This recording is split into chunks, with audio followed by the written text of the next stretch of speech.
E aí, pessoal, tudo bem? Como vão os estudos, hein? Tudo tranquilo? Então, conforme prometido, vamos pegar uns 2 exercícios aí de movimento circular para a gente poder olhar e ter uma base melhor, né, do que a gente tem que fazer. Pode ser? Tudo bem? Então, vamos lá. A gente vai pegar um exercício aqui, ó. Uma roda tem 0,4 metros de raio e gira com velocidade constante, dando 20 voltas por minuto. Quanto tempo gasta um ponto de sua periferia para percorrer 200 metros? Então vamos lá, ó, devagar. A gente vai pegar esse cara aqui. Primeira coisa, quais os dados do problema, né? Então a gente tem um raio, né? Forneceu para nós um raio aqui ó, de 0,4 metros, dando 20 voltas por minuto. Isso é frequência, né? Ó, frequência 20 RPMs, ó, 20 voltas por minuto. O que são 20 voltas por minuto? Isso é o equivalente a dizer 20 voltas a cada 60 segundos. Tudo bem? Então, essa frequência, na verdade, é uma frequência de 1/3 de Hertz. Tudo bem? Tranquilo? O que mais? Aí ele fala assim, ó, quanto tempo gasta um ponto de sua periferia para percorrer 200 metros? O que é esse um ponto de sua periferia? Você tem uma roda aqui, certo? Um ponto de sua periferia é um ponto qualquer aqui, ó, né? Ó.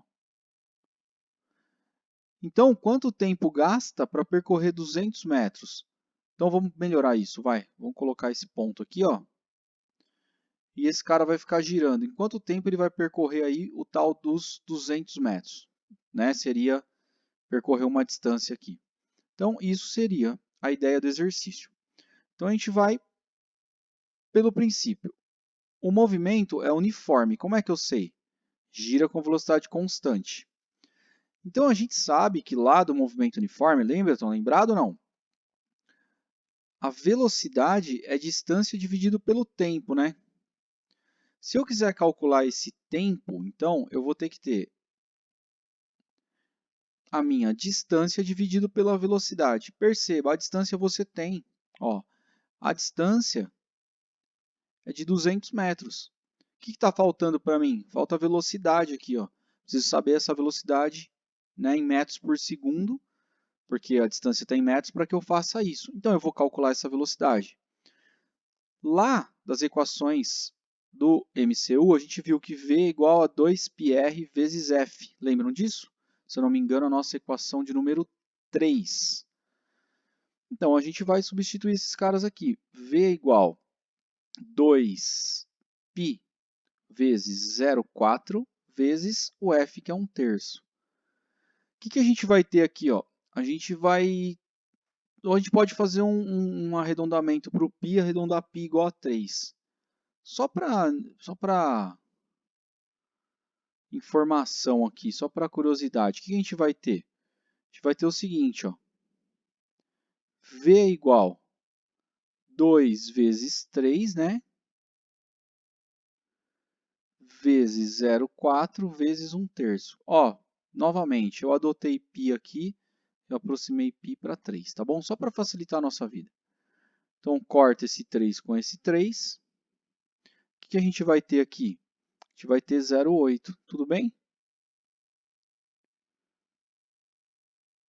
0,8 metros por segundo. Fechado? Tranquilo? Fácil? Agora, se nós, então, substituirmos isso aqui, ΔT é igual a quanto? 200 dividido por 0,8. Só que toma cuidado, isso está em metros e isso está em metros por segundo. Então, esse cara vai cortar metro com metro, seu tempo vai dar em segundos, né? Isso aqui nos dá 250 segundos, tudo bem? Mas só que a resposta está em minutos. Quanto que é 250 segundos? Vamos fazer uma regra de 3. 1 minuto, 60 segundos. 250 segundos, x minutos. Isso aqui vai dar assim para a gente, ó, 250 dividido por 60. Se a gente olhar aqui, ó, isso aqui vai dar 4,1 mais ou menos aí, ó, minutos, né? Por que que deu essa diferença? Deu essa diferença por causa do arredondamento do π, mas a resposta aqui, ó, é a resposta C, aproximadamente 4 minutos. Tudo bem? Tranquilo? Fácil? Se você utilizar o π igual a 3, você vai ver que você vai chegar muito mais próximo dessa resposta. Ok? Vamos pegar um outro para a gente poder firmar o conteúdo, ter confiança aí na hora de fazer o conteúdo? Então vamos lá. Na última fila de 2 poltronas de um ônibus, 2 passageiros estão distando 2 metros entre si. Se o ônibus faz uma curva fechada de raio 40 metros com velocidade de 36 km por hora, a diferença das velocidades dos passageiros é aproximadamente em metros por segundo. Então vamos lá. O que vai acontecer aqui? Ó? A gente tem um ônibus fazendo uma determinada curva, certo? E 2 passageiros sentados a uma distância lado a lado, né? De 2 metros um do outro. Então, será que a gente consegue pensar da seguinte forma aqui, ó? Fazer um desenho, né? Imagina que isso aqui é o centro da curva, é o eixo aqui, né? E eu tenho um passageiro 1 aqui, ó. E eu tenho na mesma linha, né? Lado dele aqui, eu tenho um passageiro 2, fechado? Qual que é a distância entre eles? A distância entre eles é de 2 metros. Tudo bem? Tranquilo? Vamos pensar no seguinte, aqui seria o centro da curva, esses caras estão fazendo essa curva aqui, né? Ó. O que acontece? Se essa curva completar meia volta, se essa curva vier parar aqui, ó, 90 graus, vocês têm que concordar comigo que ambos estarão aqui ao mesmo tempo, né? O que isso significa? Que eles percorreram 90 graus no mesmo intervalo de tempo, né? Então, isso significa que a velocidade angular do passageiro 1 é exatamente igual à velocidade angular do passageiro 2. Tudo bem? Tranquilo? Eles percorrem o mesmo ângulo no mesmo intervalo de tempo. A gente viu que V é igual a ômega R, lembra disso? Então, se eu isolar o ômega, isso aqui vai ficar assim, ó, V sobre R. Então, o que eu posso escrever? Eu posso escrever que V1 sobre R1 é igual a V2 sobre R2. Alguns probleminhas. Ele me deu essa distância, né? Ele me deu uma velocidade, tá vendo? Ó? Ele me deu uma velocidade. Esse cara aqui, essa velocidade é a velocidade do 2. Por que é a velocidade do 2? Né? Porque ele fala assim, ó, se o ônibus faz uma curva fechada de raio 0,40 com velocidade de 36. Então, eu adoto esse cara aqui, ó, do C até esse camarada aqui, o 2, ó, como os 40, né, os 40 metros de raio que ele me deu, tudo bem? Então, ó, eu pego esse cara aqui, ó, adoto os 40 metros aqui, fechado? Então, a gente tem um raio aqui, ó. Só que esse raio vai ser o raio de 2, né? Então, a gente vai ter o seguinte, vamos lá, vamos fazer, tocar o barco. V1 nós não sabemos. Quem que é R1? R1 vai ser 38, né? Porque você tem 40. Então, vai ser 38. Quem que é V2? V2 é os 36 km por hora, mas cuidado. 36 km por hora, eu não vou poder deixar em km por hora porque está tudo em metros aqui. Divido isso por 3,6, lembram disso? Eu tenho V2 igual a 10 metros por segundo.